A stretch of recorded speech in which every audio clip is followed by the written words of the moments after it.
പറഞ്ഞത്? ഞങ്ങൾ ചോദിക്കുന്നു, ഇവിടെ മുസ്ലിം വീട് നടക്കുന്നില്ലേ? ഇപ്പോഴും ഇതേ വർത്താനം തന്നെയാണോ നിങ്ങൾ പറഞ്ഞുകൊണ്ടിരിക്കുന്നത്?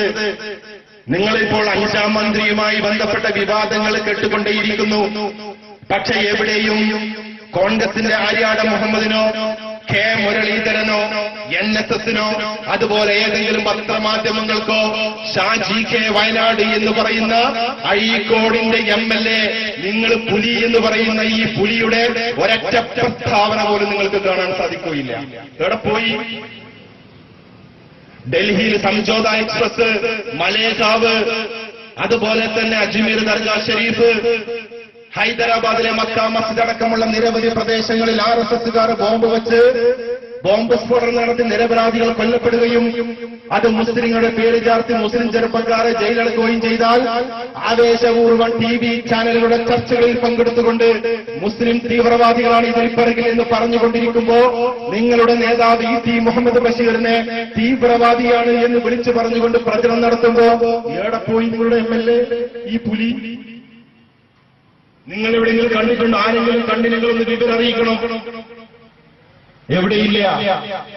വളരെ തന്ത്രപരമായ ഗൂഢാലോചനയുടെ പ്രവർത്തനങ്ങളാണ് ഇവിടെ നടന്നുകൊണ്ടിരിക്കുന്നത്. മുസ്ലിം ചെറുപ്പക്കാരെ മാത്രം ടാർഗറ്റ് ചെയ്തുകൊണ്ടുള്ള പ്രവർത്തനം. മുസ്ലിം ലീഗിന് വേണ്ടി സംസാരിക്കുന്നില്ല. മാത്രമല്ല, ഞാൻ ഇവിടെ വളരെ പ്രാദേശികമായിട്ടുള്ള സംഗതികൾ പറയും. ഞങ്ങൾക്കെതിരെ വളരെ മോശമായ പ്രസംഗം നടത്തിക്കൊണ്ടിരിക്കുന്നു അൻസാരി തില്ലങ്കേരി എന്ന് പറയുന്ന ഒരു പ്രാസംഗികൻ. ഇന്നത്തെ പത്രം വായിച്ചപ്പോൾ മനസ്സിലായത് ഇന്ത്യയിലെ കണ്ണൂരിലെ മുസ്ലിം ലീഗിനെ തകർക്കാൻ വേണ്ടി പണിയെടുത്തുകൊണ്ടിരിക്കുന്ന ഏറ്റവും വലിയൊരു പണിക്കാരനാണ് അൻസാരി തില്ലങ്കേരി എന്ന പുതിയ റിപ്പോർട്ട് വന്നുകൊണ്ടിരിക്കുന്നത്. ഇങ്ങനെ സോഷ്യൽ ഡെമോക്രാറ്റിക് പാർട്ടി ഓഫ് ഇന്ത്യയുടെ പ്രവർത്തകന്മാരുടെ മേൽ കുതിര കയറാൻ കുറെ ഒരു MLAയും കുറെ ശിവഗിരികളും. അരിയിലെ ഷുക്കൂർ കൊല്ലപ്പെട്ടു.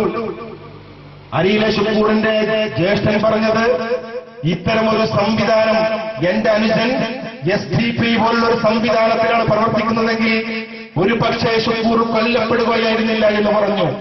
ഞങ്ങളിത് വെറുതെ പറയുന്നതല്ല. കണ്ണൂർ സുധാകരൻ MP ആയി മത്സരിക്കുമ്പോ CPMന്റെ അക്രമ രാഷ്ട്രീയത്തിന് ഒരു ചുട്ടം മറുപടി കൊടുക്കാൻ ഞങ്ങളും ഉണ്ടായിരുന്നു. തെരഞ്ഞെടുപ്പ് ഗോതയിൽ നിങ്ങൾക്ക് ഓർമ്മയുണ്ടാവും. നമ്മുടെ ഈ തൊട്ടടുത്ത പ്രദേശമായ പാട്ടയത്ത് രാവിലെ 11 മണി 12 മണി കഴിഞ്ഞാൽ പിന്നെ ആർക്കും വോട്ട് ചെയ്യാൻ പറ്റൂലായിരുന്നു. വെറുതെ സംഘർഷം ഉണ്ടാക്കി CPMകാര്, കരിങ്ങൽക്കുഴിയിൽ നിന്ന് വന്ന CPMകാര് മാടിക്കെട്ട് കെട്ടിയിട്ട് അവിടെ നിൽക്കും. പിന്നെ ആർക്കും അങ്ങോട്ട് പോകാൻ പറ്റൂല, പെണ്ണുങ്ങന്മാരും പോകൂല. പക്ഷേ കഴിഞ്ഞ ഇലക്ഷനിൽ പാട്ടയത്തെ 2 ബൂത്തുകളിൽ വൈകുന്നേരം 6:30 മണി വരെ വോട്ടെടുപ്പ് നടന്നു. ഞങ്ങളുണ്ടായിരുന്നു.